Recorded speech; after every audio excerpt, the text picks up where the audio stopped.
Louisiana beer reviews.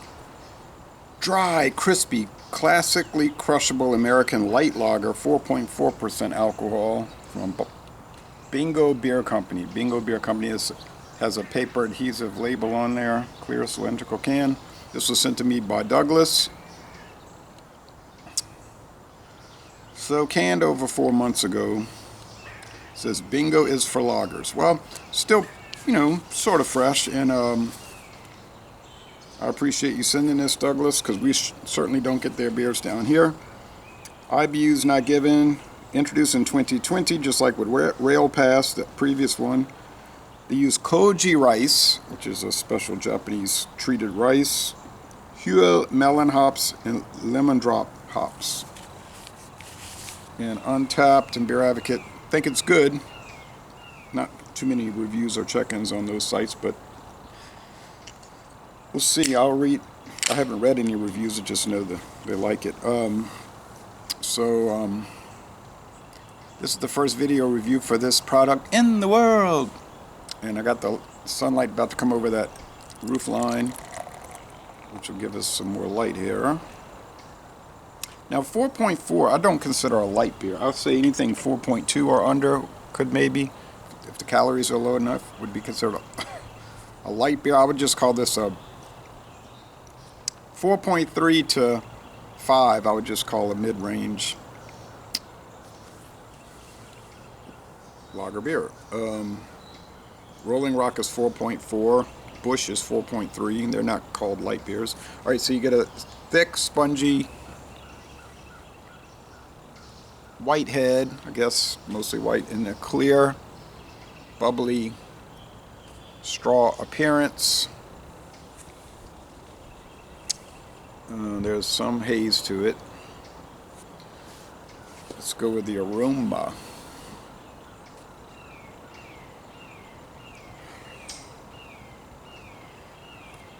I hear the hawk. He never makes any noise until right when the first glint of daylight comes. Then he'll start squawking, but he's quiet all night. Cracker, biscuit. Little sour weirdness, maybe from the Koji rice.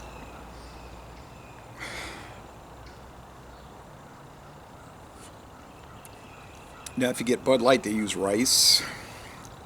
Busch Light uses corn and rice. Miller Lite uses just corn syrup. I don't know what kind of malts they use, just I would assume some pale malts, but they didn't mention the malts on here on the website. Let's go with the taste. Cheers. So the aroma is a little off standard, but it's hard. But I know that rice is in there, right? So if I hadn't read about that, I might not be thinking along those lines. Let's go with the taste. Cheers.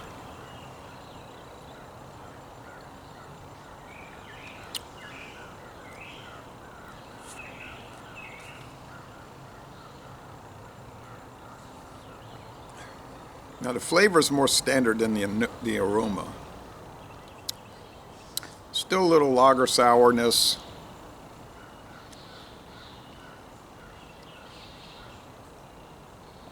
The white bread. Maybe rice, but I'm saying that because I know it's there.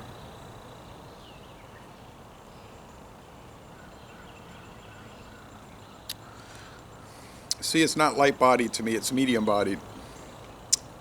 It's crisp. Now they're right on the crisp part. It's very crispy, crisp.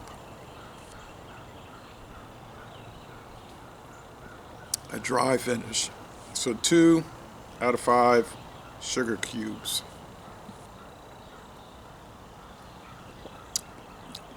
2.5 out of 5 hop cones. I would say the bitterness units are probably about 14. I just noticed this glass says France. A Schaefer glass made in France. I bet you Schaefer beer has never been sold in France.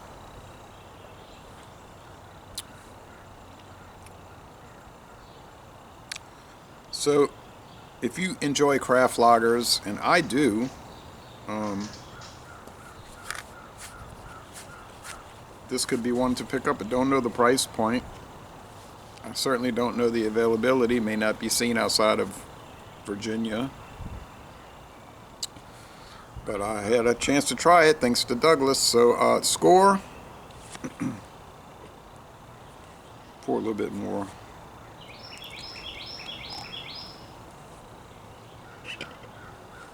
Thought the sun would come above that roof line before I finish this, but it's not happening. You can see back there the light on the back part of the yard.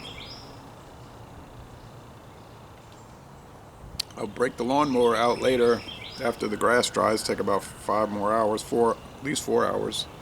I'm not cutting wet grass.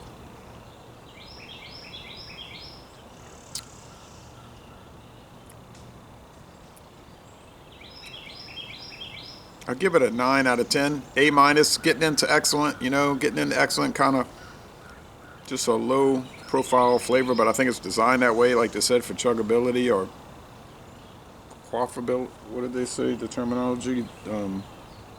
Crushable. That's the new term people say. This beer's crushable. Years ago, people would say chuggable or quaffable. It's all the same thing. Yeah, so, but I would put it in the class, like I said, with like Rolling Rock Extra Pale Lager, which uses corn and rice. Also, Bush beer, the 4.3 at US. In Canada, it's a 4.8, I think. But here we get 4.3 for years now, 25 years, and or 20 years at least. And that's made with rice and corn. This one, I'm assuming the adjunct is just rice, and then they got the pale malt. So, yeah, it's in line with those, because those would probably score around 9 out of 10 as well. So, but this one has probably a little more delicate flavor, a little less mass production flat flavor. This is more a little delicate. But I don't know if it was, I don't know, it's hard to say. Those might come in at a B or B plus, but excuse me, let's put those to rest. We're not talking about them right now. We're talking about crisp, dry crispy.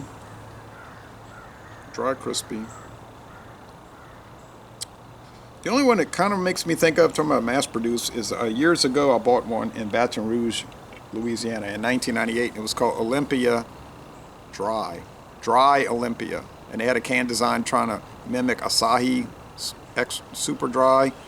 And that one was really good, and I never saw it again. It might have just been something they were testing out, but it was called Olympia. I saved the can. Dry Olympia, and this one kind of reminds me of that in some way. And then maybe they were using I doubt Koji rice, but something like that. All right, so laissez-les bon temps relais. Getting into excellent product, and I'm going to end this review 9 out of 10. 9 out of 10. I'm going to end this review by saying y'all go to Richmond, Virginia, tour the city, and visit Bingo Beer Company.